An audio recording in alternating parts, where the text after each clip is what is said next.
Hey everybody, thank you for joining us. Well, what are we doing here? This is the first in a series of overall kind of State of the Union type updates that we're going to be doing on a fairly regular basis to make sure everybody stays in the loop on all things VeVe and Ecomi. And just so we know, everything said here is just for community update purposes, not financial advice.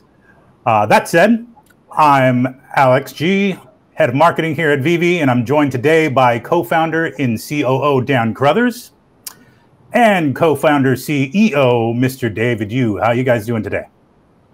Doing well, Doing great, thanks Alex.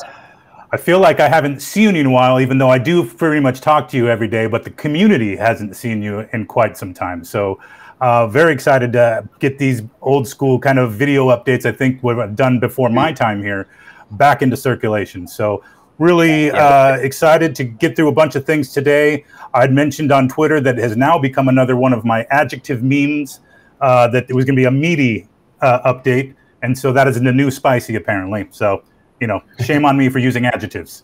But we have a meaty update today, lots of things to get through. And I think with that, we'll just get right into it. First off, starting with a few updates, ongoing things. We just kind of want to always do some FUD busting off the top. Dan, we are still seeing a fair amount of error messaging sometimes during drops, and that is things like heavy server load. Phone does not meet security requirements. Can you give us an update about what might be happening there and how we're getting around those issues for people? Yep, absolutely. So to kick off with the second one with the security updates, obviously, as you guys know from our previous AMAs, I know that's going back a while, but we are doing a lot of work to keep bots out of the system. And often that is, finding a right balance. Sometimes that balance might go a little bit too far, and we get what's called a false positive, where you're seeing that security requirement message. So do apologize for anyone who has been affected by that. It is like I say, a nice ongoing balance that we are working very hard on. Secondly, the heavy server load message. Ultimately, that kind of comes down to the drop model that we're using right now. I've mentioned a couple of times in previous AMAs that the current drop model, while it's fun and exciting, it does put a lot of load on the servers, and we still have so many new users coming into the platform. However, the good news is that when we move to the weightless system, which we'll have an update on that shortly, the system will run significantly more smooth, just to the general mechanics of how that works. So I know we have a couple of updates getting rolled out this week to try and minimize that heavy server load message. But ultimately, when we roll out the waitlist, which is not far off now, that will be heavily reduced. Great. Yeah, so that is perfect. Thank you very much for that. And hate to get off on that foot of FUD busting, but it's always the most questions we get on a daily basis, and sometimes when people experience that. So tell us a little more about the kind of the roadmap in terms of fixing some of the just general app functionality, like search and bookmarking seems to be not working for some people in the app. Yeah, currently. So, right now we've been, and this is, to be honest, one of the reasons you haven't seen us, that we've obviously been going through, massive work on the app internally. We've got drops that need to be adhered to, for licensor reasons, and then we're constantly making improvements in the back end of the app. Some of them may not really be that apparent, but, the dev team's working very hard just to try to make the overall experience better. Now, one of the features that we will be working on very early in Q2 is upgrading the search system. So it's just a lot easier. You can search by edition numbers. You can have better filters. You can search for comics, all of that stuff. So early Q2 will be kicking off the search updates. And the bookmark one, it's so random. Sometimes in the app, these things just work perfectly for 12 months, and then all of a sudden they have a problem. So devs are absolutely aware of it. We know it's a highly trafficked feature. So I hope to have a fix rolled out for that in the next update. Perfect, thank you. Speaking of updates, we just saw a few updates come to the app, including updates to the market tab. and some other things. Do we want to cover that quickly? Yep, absolutely. So we decided that for a couple of reasons that the main update we'd make to the market landing page is to show the trending results rather than latest individual collectibles. Now, there's a couple of reasons for this. One is server load. We just need to make sure that, because the market is the highest trafficked area in the app, and we need to keep a lot of these screens very optimal. However, you can still go to market collectibles if you want to see all of the latest listed that's coming in. And the whole idea around the trending was basically that, we see patterns in the app where we do a drop, and then the most sought after item in the market after a drop is the drop collectibles. And that's one of the reasons that we've updated the market landing page to show trending over the last 24 hours. So, for those of you who missed out on a drop, it's going to be more than likely right there in front of you on the market. Perfect. Great. All right, so let's get into some roadmap stuff. I know there's kind of a general turning of the tide as of late on our socials of people needing updates, right? As you mentioned, you guys haven't been on the latest AMAs because you've been hard at work. There's a lot to do, obviously. So Reese and I have been kind of holding down the fort, but it's always good to hear from the boss men themselves about general and larger scale kind of platform updates to kind of address some of the frustrations of the VeVe fam in general. And those are things like, obviously, the difficulty and landing a drop. I know I'm frustrated as well. I have not landed a drop in many, many moons. Let's talk about some of the things that we're doing to, improve the way people experience the app from a security standpoint to make sure that bots aren't, running rampant within the experience. And one of those things is that we get suggested a lot to do is to implement KYC. Do you have any thoughts on that?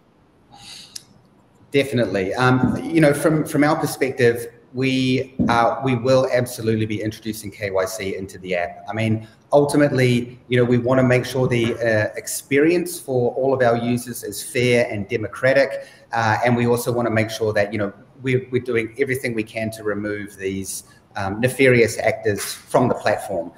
Now, in saying that, I'm not saying that bots still run rampant. As I've mentioned, there always are bots, and it's very much a whack-a-mole kind of game. However, yeah, we will be introducing KYC.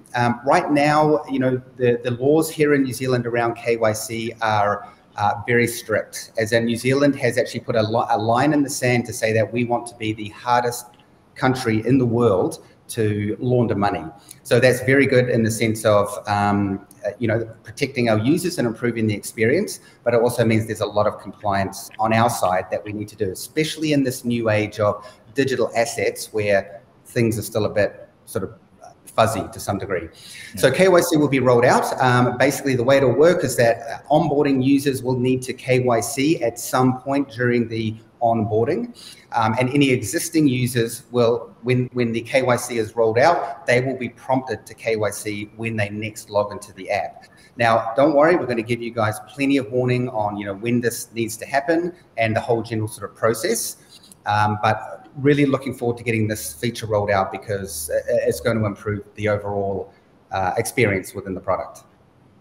And then, in addition to that, it's probably going to help the fact that we have, basically when we find bots, for instance, in the market, the plan, their plan seems to be that they have all of these accounts and they all send gems to back to this in collectibles back to the single account to then list on the market.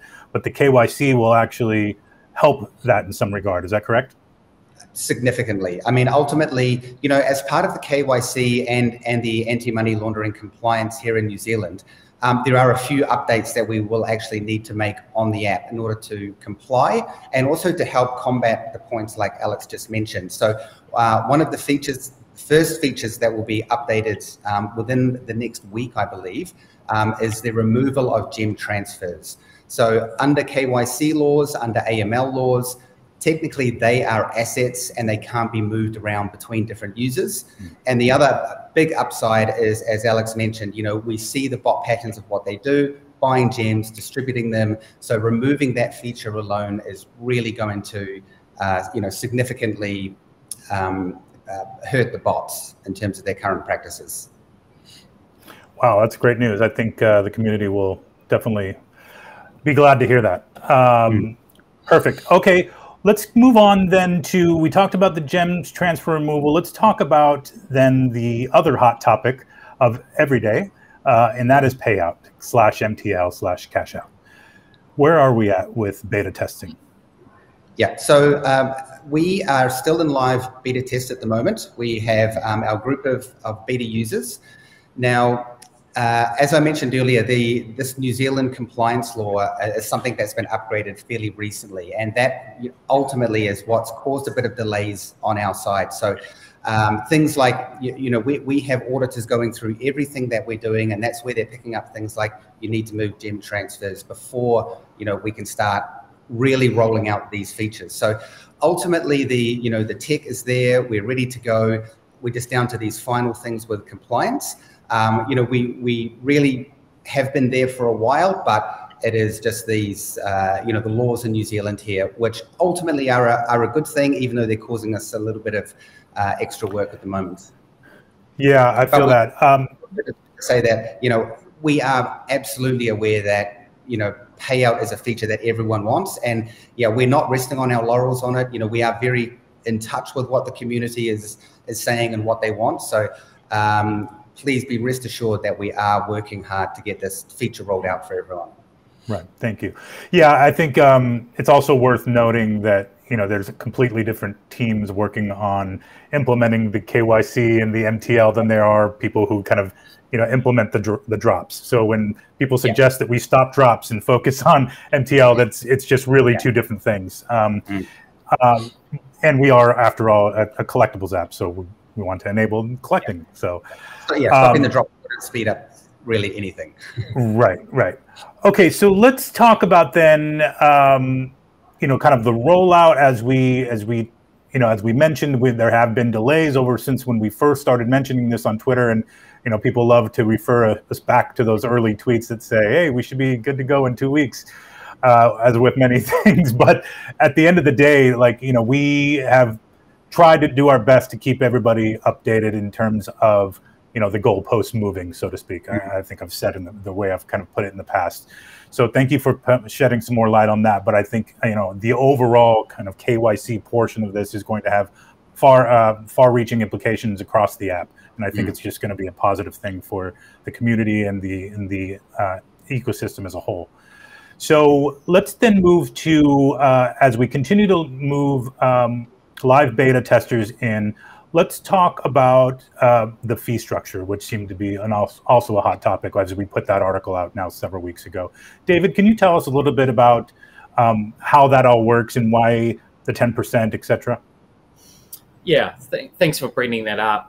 It's before we put all these fees and terms and conditions structure in place, we look through the whole fundamental of our business.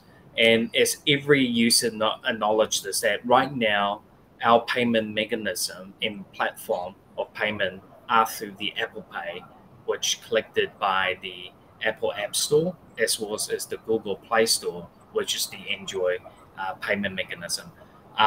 Both of the platform, all our users understand that they do take a fee of 30% when you are purchasing the gems. That's number one. And number two is we do pay in each of these 282 plus jurisdictions or regions, countries, sales tax. And these are the digital tax and the sales tax that you will normally face day to day in each of the shops that you go in to retail. Right now, in a lot of these regions, that VeVe as an app is bearing all these costs. So therefore, just giving you an example, the $100 gems that you purchase, when it does land into our bank account, sometimes it's as low as we only get 55% of that. So to balance the ecosystem a bit better, we do have to introduce these withdrawals. And there's a couple of reasons why we brought this in. Number one is the deterrent for anti-money launderers. So people is not just really using credit cards to launder money from one account to another with no fees involved. And number two is really what I mentioned there, is to keep the buffer to ensure the liquidity and the cash ecosystem going. Now, it is very important that our users do understand that you do not need to purchase gems ahead of a drop. And with the new update coming up, this will further, to put this message out, because you'll be allocated these collectibles to purchase, and then you will be paying at the checkout at that time. And obviously, we're going to see a few of these reducing fees will be coming out once we start the website. And when we roll out the website, there will be a payment gateway where we no longer have to pay some of the service provider these heavy platform fees. Got it. So with the web version, the web platform, that'll serve as a way around the Google and Apple ecosystems. Not so much around, but it'll reduce some of those fees that are automatically implemented. And our audience really should understand that as part of our roadmap originally 3.5 years ago, and the landscape is ever changing. That's why we're changing the ability to have the withdrawal. Is that at the start when we built the app, we never actually intended to have this withdrawal function, or what we call the payout. So this become a big burden on us, and for us to execute and for us to learn. Some of the newer apps or some of the newer platforms are out there. They have that in their roadmap exactly built in as part of when they develop it. So for us to go back in and really to focus on the technology and build that, it does take a lot longer. And as we progress, the laws are changing. What Daniel had mentioned, the KYC and the MML law is constantly being upgrading. So it is important for us to decide, do we put something in place now that is going to be future-proof, at least for, not a short-term patch up for 3 months, and our user found out, well, the payout is going to stop because we do another upgrade. So we want to ensure everything runs smooth. And with all these moving parts, unfortunately, I'm here to apologize that we will, we have paid a lot of attention and to ensure this is rolled out. Great. Okay, so in terms of rollout, obviously we've talked about, we have a group of beta testers in that are doing specific tasks. Just want to reiterate that it is not an early access thing. It is specifically beta testing to make sure that we're uncovering any of the bugs and things like that. This is. Can you talk about? Are we still on track with the plan of kind of randomly assigning people in the community beta access moving forward, or where are we at with that rollout? And can we communicate our progress on that ongoing? Yeah, so you are correct, Alex. We will be randomly choosing users who basically meet the criteria of the payout and inviting them into the beta program. Once we are at the point where we have got everything kind of nailed down, especially in terms of the compliance and the points that I mentioned earlier. So we just need to be careful that we're basically following the laws, and we're really above board on everything we do with this, because KYC, AML is a very hot topic around the world right now. And to touch on what David said, is that really we are aiming to put a long-term solution in place that is scalable. We can roll out other features in the future. So so when we are at that point, then we will basically start bringing users in. And we will, of course, for those users who may have higher gem balances, we may prioritize them to ensure that they can get returns out of their accounts. But it won't be limited to people with high gem balances, correct? No, not at all. Not okay. at all. All right. I was saying that we may include those, or maybe give some of those people a little bit more weight at the randomization. But obviously understand that everyone wants to cash out their gems if you've got 1,000 gems in there. And we'll need some of those higher balances to make sure that everything is working properly, obviously, because if we just did people with just the $1,000 gem threshold, then we're not really fully testing the full spectrum of withdrawal. Yeah. Okay, great. And just as another note, as part of the whole beta testing, we have experienced a vast new things that we never thought it will happen in our lifetime. There's our payout provider facing sanctioned countries, limitations. So all these new updates all constantly has been running. And, in the past week, there has been slight bottlenecks on our testing process from when we load them in and when they're able to exit. What we don't want is have it available for everyone, and that bottleneck is bigger and bigger, and then we get more FUD from the community. We only want to put out things that we know is going to work and it's going to be a solution moving forward.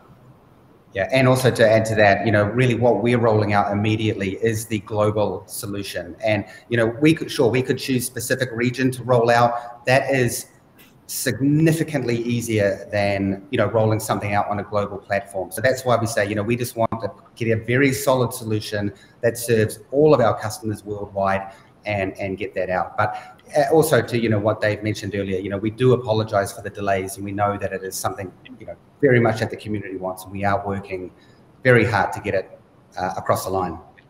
Yeah, great. Okay, let's move on then. Another question we get quite frequently is comics in the showroom. Can you talk about where we're at with that? Yes, and I also get a lot of stick from everyone in the company as well, because they're like, Daniel, just get damn comics in showroom. And it absolutely is moving up the list, but there are, I don't want to prioritize comics in showroom over payout or over the web platform or over KYC. I mean, these are core fundamental things that we, as a business, we should be focused on. However, we are still chipping away at what we're doing with comics in showroom. So we're down to the last little bit now, where actually, yeah, I won't say it because I don't think we've sort of discussed how we're going to be displaying comics in showroom at the moment. We'll save that for a nice reveal at some point. But again, do hear you. My job is to prioritize, what I feel the key features are from a business level, yeah. Okay, let's move on then. The other hot topic, or one of the other hot topics rather. Waitlist, commonly known as the drop queue, or basically anything other than what we have now, fastest finger. Where are we at with the waitlist? Fastest finger in the West. Waitlist is coming along very well. That is has been in our staging test environment for a number of weeks now. We've run a number of test drops. Everything's gone very well. We're still in the process of doing the load testing, which basically, just confirms that the waitlist will work very well under pressure with, 1 to 200,000 users trying to join that waitlist at the time. Now, in April, we should be rolling out the first waitlist drop. And I think I may have mentioned previously that for the initial period when we roll out the waitlist, we will still have the 2 drop models. Yep. So we're going to choose some specific drops. Maybe it's going to be some cool VeVe collectible paraphernalia or something. And then users can basically come in and participate in that waitlist drop. From that, we can get a very good understanding of how things, work out there in the real production world with the waitlist. And from then on, once we feel very confident with it, we're basically just going to make the switch. And now, for those users who may not know, the waitlist basically is a randomization feature when it comes to the drop. So as the drop approaches the drop time, 15 minutes before that, you will be able to join the waitlist. And then at the time of the drop, the system will basically randomly choose users on that waitlist, and then you'll basically get a notification in-app to say that, hey, you've been selected, and then you can go in and now buy the edition. So a couple of key reasons we're doing this is, number one, it's going to get rid of the majority of the heavy server load. It's going to resolve some of the issues people have buying gems during the drop time, and it's also just significantly more democratic. Plus, it gives us a lot more time to scan users on the wait list leading up to the drop. So overall, I think it's going to be a far more positive experience, and your odds of getting collectibles are going to go up. Great. And so just to kind of touch quickly on the buying gems at drop time, the heavy server load and some people reporting that their gem purchases are failing at time of collectible reservation, those are kind of related, right? So the drop wait list will essentially kind of alleviate all of that. Absolutely, correct? Yeah. Because like I said, the current drop system is very heavy on the server. Even though everything is very streamlined, we basically just need to move to a more efficient drop model, which is why we've been developing the wait list for the past sort of 4 months or so. Okay, so first test in April, and then hopefully rolling out in May. Is that what I heard? Yep. If I'm to keep you to timelines. yeah, should be May. Just assuming that everything does go fine. Sure. With the testing, obviously there's going to be a little bit of a test period there, but I mean, ideally, we always want to get these features out as fast as we can. Dave and I aren't just sitting there going like, hey, how many drops can we do this month? We really do want to get them out quickly, but it also means that they require quite a bit of development time, because all of these things are basically tailor-made custom solutions for the VeVe platform. It's not like we can just go plug in a feature that we subscribe to for $10 a month. It's a lot of involved development. Got it. Okay. Moving on then, let's talk about MCP, Master Collector Program. Where are we with that? So MCP is still going along well. I think we've got the majority of the back-end work done. I was just talking to the developer the other day about some of the final calculations. So once all of that is basically set up in the back end, from early Q2, we'll basically be kicking off development on all the front end, getting all the interface done, building what the back end guys have done into the front end. And that's going to include the features that we have already outlined in our Master Collector Program article on our Medium channel. And we have been rolling it out in the phases that we've listed at the bottom there. Yeah, I'll include the link to that blog article in the description, so make sure you check that out if you're not familiar with it. But just to quickly touch on MCP, just so everybody's quite aware, those points are retroactive from the day you joined. Is that correct? That is absolutely correct. Yep. It would be rude not to. Yeah, just want to reinforce that so nobody's losing out on the points that you've worked out. Worked so hard in collecting. Okay, great. That's helpful. I think that'll go a long way in making adding some light gamification to our collecting efforts. Okay, great. All right. The other thing we do get a lot of questions on is now that we've migrated to L2 with Immutable X, when is interoperability happening? Can we see the metadata and the Mutascan data, sales history data, so people can make better and more informed decisions about what they're buying on the market, and can see generally the who has owned these things before, and can just generally be more informed about the ownership of their collectibles? Yeah, so two points there. So number one, in terms of the historic value and the ownership, that is something that we'll be building into our platform. So when you actually are in the market or you're viewing a collectible you own, you will be able to see all the previous owners, get graphs of the sales history, highs, lows, that kind of thing. Very soon, I believe in a couple of weeks, the developer will be starting on the metadata that comes with the collectibles. So that when you view it on IMX or Mutascan, you will be able to see the metadata. You see the image, the name, the edition, the current owner. All of those kind of features will be built in. And yeah, most of the the NFT Omi stuff, which I know we're going to touch on shortly, we have a lot of that slated in our Q2 roadmap. So there's a few key things that we need to get out the way this quarter. And then we'll really be starting to dive more heavily into these features like MCP, etc. Great. And just to be clear, some of those things that we were waiting for in terms of interoperability, for instance, Metascan data is largely IMX dependent, meaning that they are still kind of onboarding, for instance, OpenSea to the platform. Exactly. Is that correct? Yep. Right. Yep. So we're working very closely with them, just keeping up to date on where they're at with the marketplaces and various features that we need to roll that out. All right. Perfect. All right, David, let's go back to you. We've been kind of mentioning, this over the last several months, that this was coming. We have yet to kind of formally name it or give it a proper name on the VeVe side, but we have been kind of generally referring to our artist program as Artist Alley. Can you tell us a little bit more about what that is and where we're at with it? Yeah, as all our fans know, we pay a big emphasis in the Artist Alley program because we really do believe that the contents, even with all these licensed brands, they do come from the artists. We have a multiple program happening. Obviously, we have seen the drops increase with different artists. This month, we will be announcing new artists that's coming on board and their drop.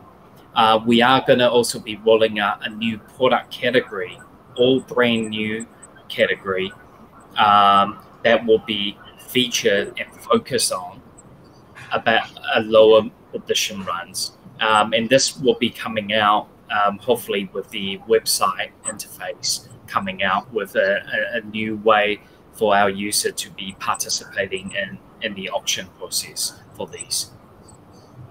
And so those are things, just so I can wrap my head around that. So once the web platform rolls out and we have a little more formal program around what we're referring to as Artist Alley, but that'll include things like low run artworks, low edition run artworks, or maybe even one-of-ones.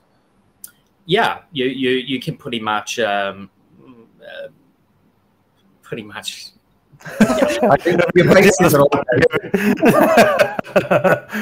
all right. Well, maybe we'll edit this out on the cutting room floor. This goes. I don't know, just kidding. All right. So, well, speaking of the web platform, that is another item that has been a long time coming.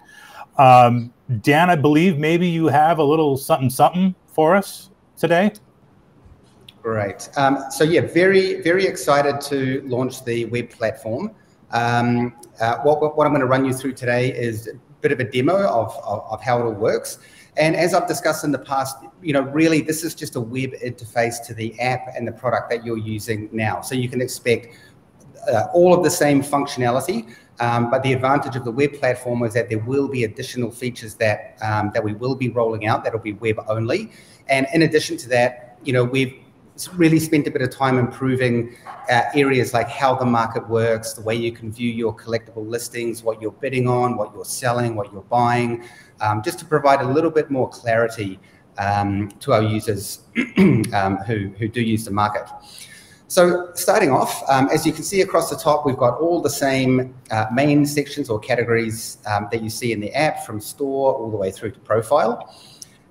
Right now we're on the store landing page, and most of you will probably recognize this. It's very, very similar. Across the top, we've got all of our main categories from collectibles, comics, drops, brands.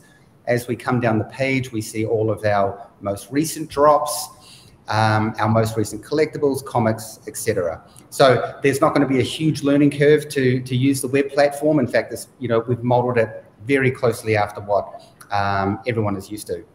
So I can obviously dive into each of these sections and look through all of the individual collectibles that we've dropped in the store. I can choose to filter them, if I'm looking for specific items. Same with comics. I can come in and browse all of the comics that we've dropped on the VeVe platform. And one thing to note that we have kicked off a fairly big upgrade to the whole comics section. Now that we're getting a lot of comics in the platform, just different ways to filter them and find them and use them and read them, etc. Obviously, we've got our drop section where you can go back and look at all of our previous drops, whether that be collectibles or comics, and all of our different brands. Obviously, I was scrolling through this the other day and I was like, wow, there's a lot of brands in here that we've dropped. So store, you can anticipate, will be very similar to what you're used to now on the app. And when we roll the web platform out, it will only use the waitlist drop model. So jumping into our collection, obviously at the top here, very similar to the app, we've got all of our showrooms across the top here. I can continue to add showrooms, manage them, and we can jump in and show you a preview in just a moment. As I scroll down my collection, I can of course see all of my collectibles. I can see all of the comics that I own, all of my different sets. Haven't currently got anything on my wish list, but I do have a couple of custom lists set up on this particular account. Of course, I can dive right into all of my collectibles and have a look at them. We've got some much better filtering and sorting features at the top here for our users. We know that they want to go in and say, I just want to see all my Batman black and whites.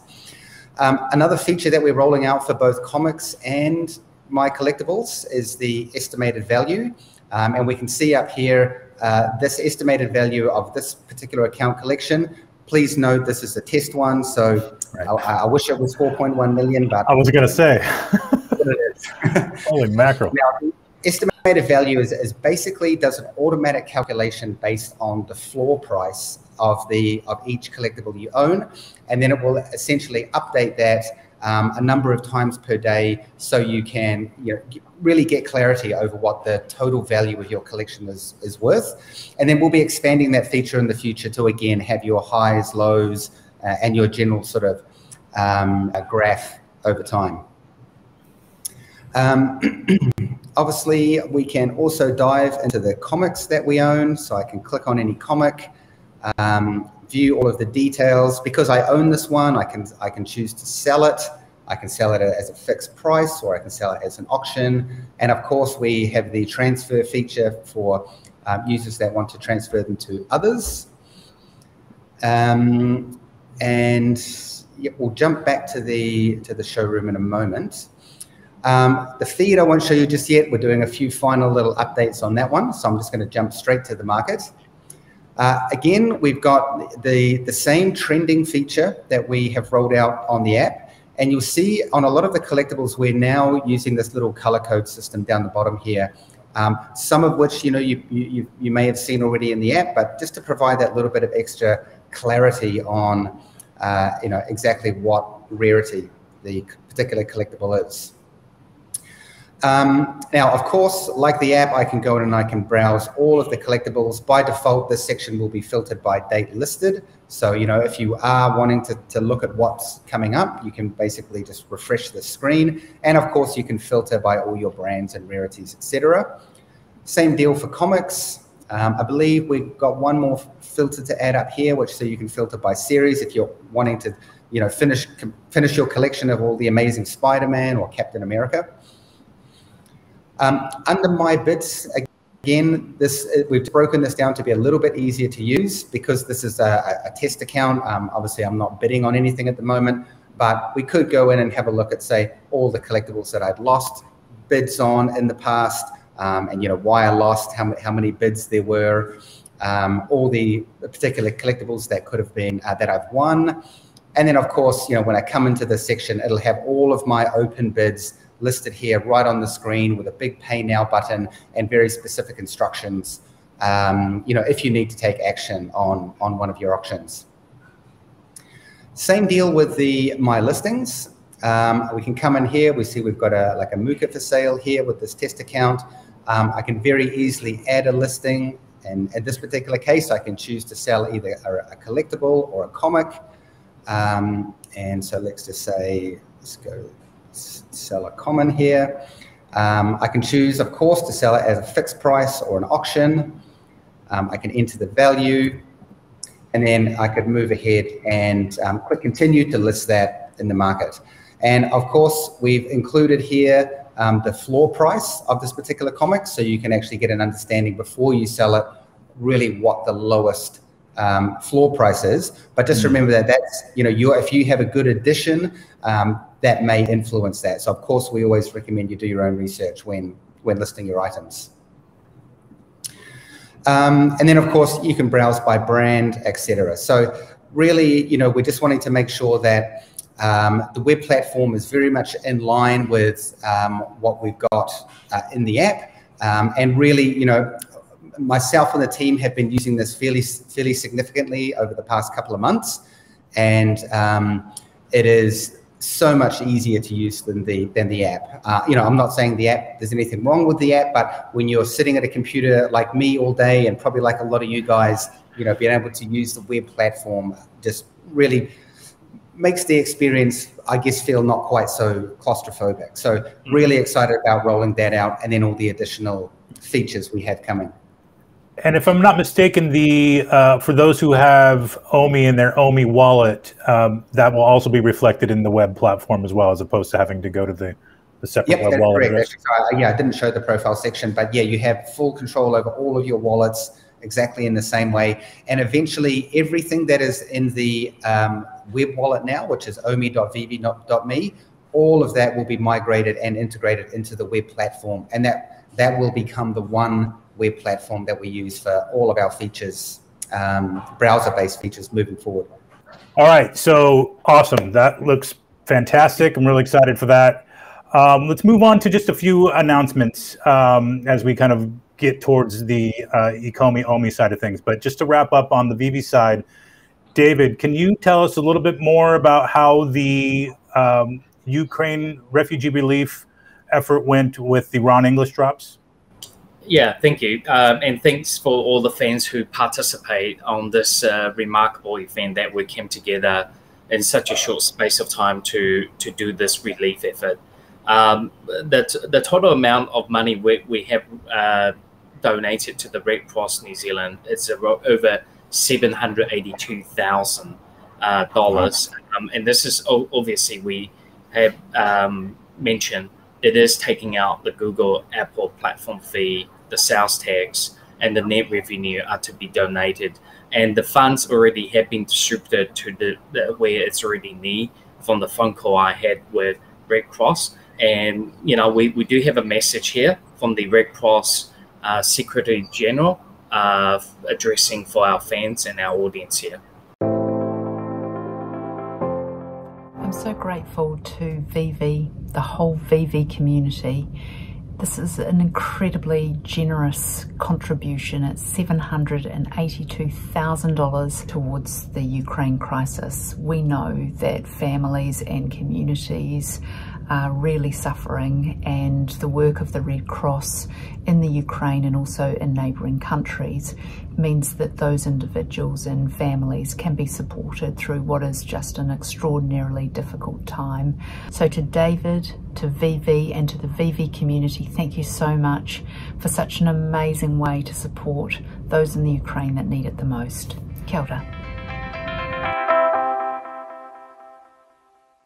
Great. That's amazing to know that the community was able to come together and know that they were helping in some way. But that is not the last we're going to see of some Ukraine relief efforts. Is that correct? We're really working on a few other drops with some other artists. Do we have any news on that right now, or do we want to just tease it a little bit?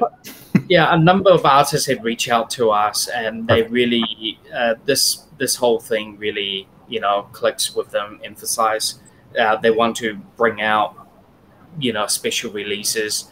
We are closely monitoring. We also do want to make sure that there are collectability around this for the users to get that utility value, knowing that the money is going to go into a good cause as well. So we will be announcing more to come. The relief effort, as all our audience should know, is that it's not just going to be a one-off thing. We do strongly believe that it's going to take a number of years, if not a long period of time, to help these refugees or the regions to get back up on their feet again. Great. That's great to hear.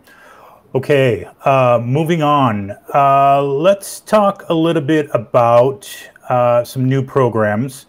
I saw a funny meme, by the way, this week that said, all I wanted was MTL, but all I got was this crummy promo code. Funny, sure, but this promo code is actually really cool, and it's actually going to add a lot of the utility to our efforts that we've been talking about and the community has been asking for. So let's go into a little bit about what we saw with the the comic promo code with the Marvel exclusive, and then future use cases for that. Yeah, Alex, you're exactly right. This new feature opens up a significant layer of utility on top of VeVe. We getting a lot more interest from our licensors and artists and partners about some form of real world utility, and obviously we needed a way that we could link that. So let's say you go to event X, the ticket you have has a promo code on it, which we obviously work with our partners to provide, and then that promo code can be entered into VeVe to get specific and dedicated collectible drops related to that particular event. And obviously this could apply to many, many different things. So we are going to continue building on the promo feature. And we ran one just recently with the team, the Marvel Unlimited team over at Marvel. Marvel Unlimited is the comic book subscription app that Marvel owns and operates. And the whole idea here was that they had a big program running, and they wanted to send out these promo codes to their Marvel Unlimited fans to introduce them to, VeVe and digital comic NFTs. And really overall it was a great success. So very much looking forward to using this feature to offer an extended engagement to our users in the future. And that could be anything from maybe a little more elegant way to do the, buy a movie ticket and get the NFT, or rather the other way around, or, at events that we're going to be showing up in the future, that if you buy something physical, then you can redeem the digital counterpart or whatever the case may be. I think it's amazing, and I'm really looking forward to kind of working on some of those programs with our licensors. Okay. But I've got to say, I do love the meme. Say that. I'm sorry, one more time. I've got to say, I do love the meme. I do. Yeah. Well, our community is funny most of the time. When I'm not on the receiving end of the joke. Okay, let's talk about then, we touched a little bit about it right now, but physical and digital product update. I know we've mentioned in the past, and even when we were at DCon in Anaheim this late last year, we had a sign up for Ron English's Rabbit Grin, statement of interest rather, for Ron English's Rabbit Grin. Can you tell us about where we're at with that and any future physical digital efforts? Yeah. So that the physical pieces have arrived to the regions that we are going to be sending them out. We have finalized the artwork of the NFT version of it. We had a bit of delay with supply chain, as everyone knows that there was disruption. Once the artwork is minted, which I think will be coming weeks, we'll be basically going through putting all their blockchain numbers onto every certificate. We have an expression of interest. We'll be reaching out to these people. They are not your typical, $100, $200 collectible. They're in the thousands for this one. And we are working out logistically how we distribute the product out without fans selling it in the secondary market. This is a fully art collectible piece. It's not just an NFT. It comes with a full shebang in the box. Everything is well packed. What we don't want is we send out the code for the NFT. The users start selling a secondary market. They reach out to us to say, well, I'm no longer on the NFT. Could you send the physical piece to elsewhere? So logistically, we want to make sure that it's going to be a very smooth transaction in that. We are in full discussion with a couple very large physical toys and collectible manufacturers right now, brands that you already know. You probably already collect them. They sell, if not in the tens of hundreds of millions of these collectibles throughout the world. And this is part of the whole thing, why redemptions and all these physical clone what we call as a digital physical piece are being part of our roadmap. We will be rolling something out this year. We do want you to stay tuned. We do have some very exciting programs, and just stay put on that. Awesome. Right on. All right, moving on to the, we're getting towards the end of season 3 here, and typically towards the end of seasons, we like to upgrade a collectible or two or improve things that we now have the engine or capability to improve. Not to say that anything's coming day and date with the season change, but is there anything you can tell us about any updates coming to collectibles and our collections these days? Yeah, thanks, Alex. Yeah, as coming towards our season, a lot of our fans know that we do some celebration on the upgrades. So I can announce one of them here, that we will be upgrading the Delorean time machine. But this will only be upgraded to the interactive editions that you own. All right, so there are 2 of the 3 editions that's interactive. So those 2 will be. And we will also have another brand with 2 pieces of the work that will be upgraded, and then we'll be announcing as part of our release drop coming up. Awesome. That's perfect. I love that. Finally, we can drive around that DeLorean time machine again. All right. Let's keep on with the announcements. Look, restrictions are loosening all around the world in terms of in real life events. We were able to get out to DCon last year to meet all of the VeVe fam, but unfortunately we were not able to be at either of the major Comic-Cons last year for a number of reasons. But we do plan on having some presence at some events this year. Is that correct? Yeah, certainly. We do have. I believe that the DCon event we got in UK, we got the Anaheim. Wait, hold on. We got to back all the way up here. That is big news. I hope you know that you're going to get Europe through the roof with that news. Can we just say it one more time with emphasis? Did I hear DCon London? Yeah, we did. We have entered in a new partnership deal with DCon, and also. The whole program means we have a great offerings and new collectibles that will be coming out. Once again, the designer toys is a big business. It's an important business in the industry. Celebrates a lot of these talents that eventually they move up to working for these large studios. So we want to encourage all these emerging artists. So that's coming, and obviously without balancing the other side, we will need to be in some of these comic events. So we have put our hands up, obviously, for the San Diego Comic-Con.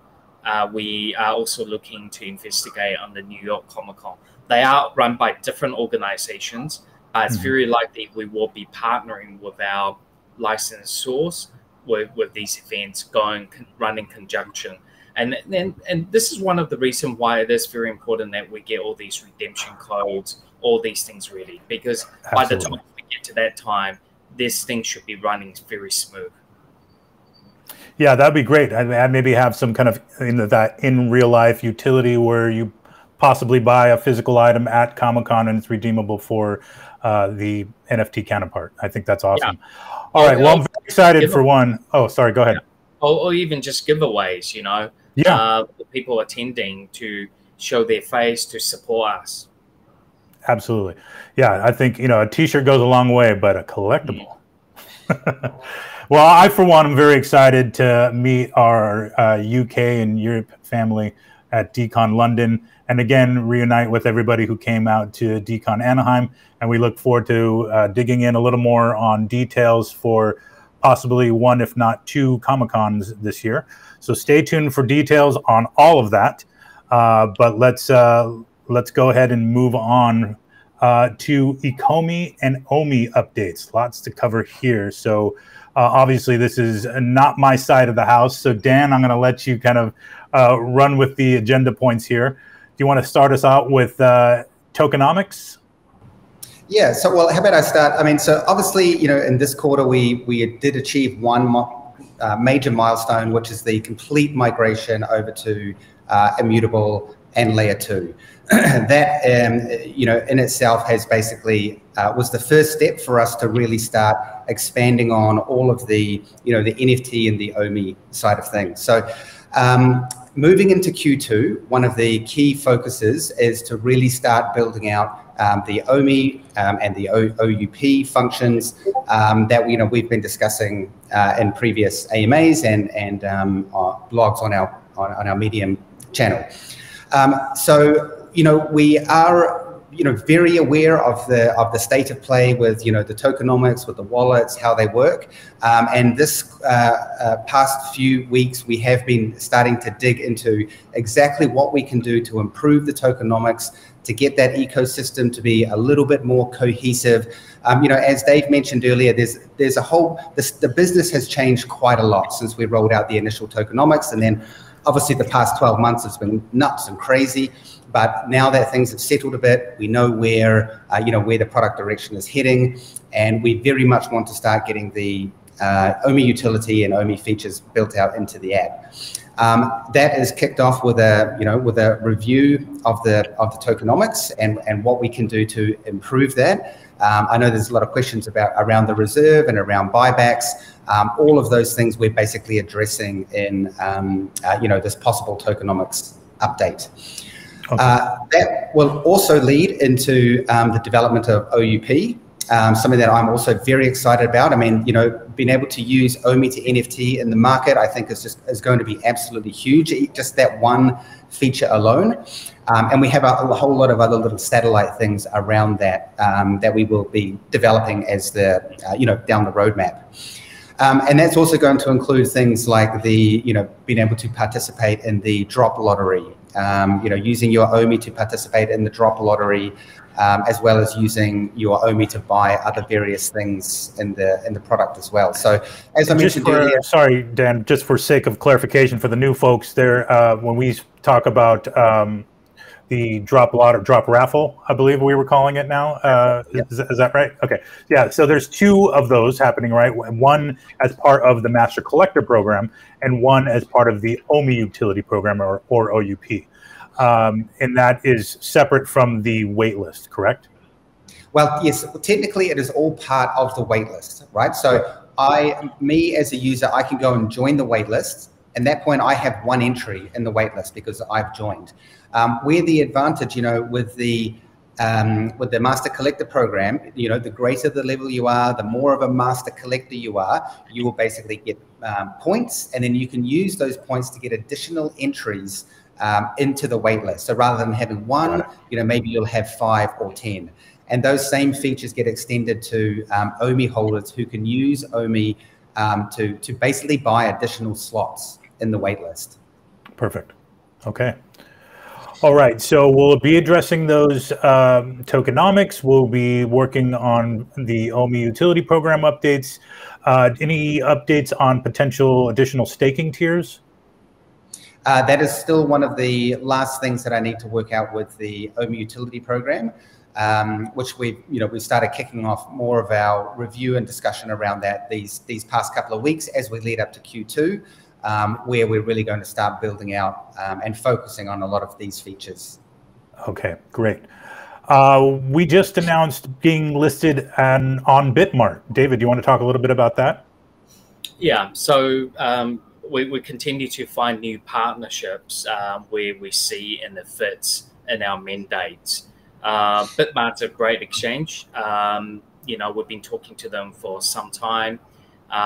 They now becoming the top 10 or the top 15, depending on what the trading value is throughout the days.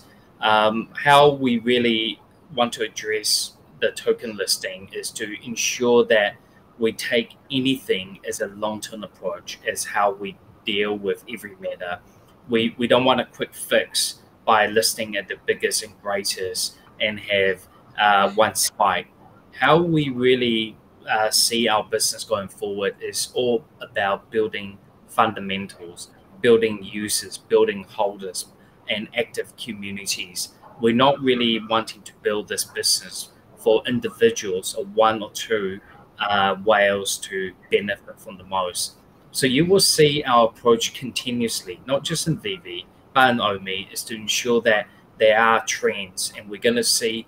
We do monitor how many new active wallet, how many account, how much trading value, and how many fans or token holders in the Omi, and then we slowly move up in each tier of these exchanges as we go. So obviously we're on the top 10 exchanges. We already have another exchange that's top 10. We are looking for different spots, and you guys, I think users know who's on the top 10 and who's number 1. We're going to get there eventually.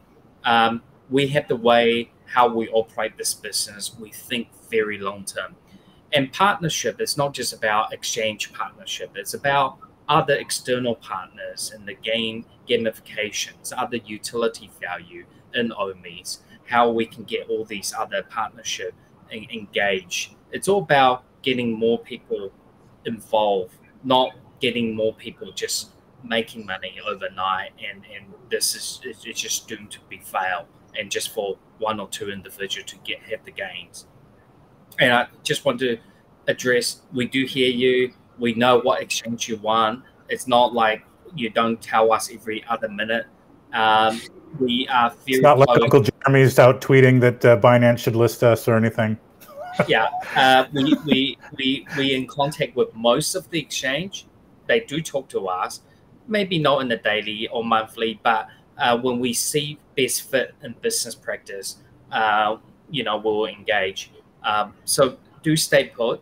We do have more coming, but just keep in mind, they do coincide with everything I just mentioned to you. We do analyze the data. We want to see great holders. We want to see more fans, and we do want to see new fans. And, in every type of market, there's always new opportunity, and we use this opportunity to increase more new users. We use this opportunity to gather more holders as well.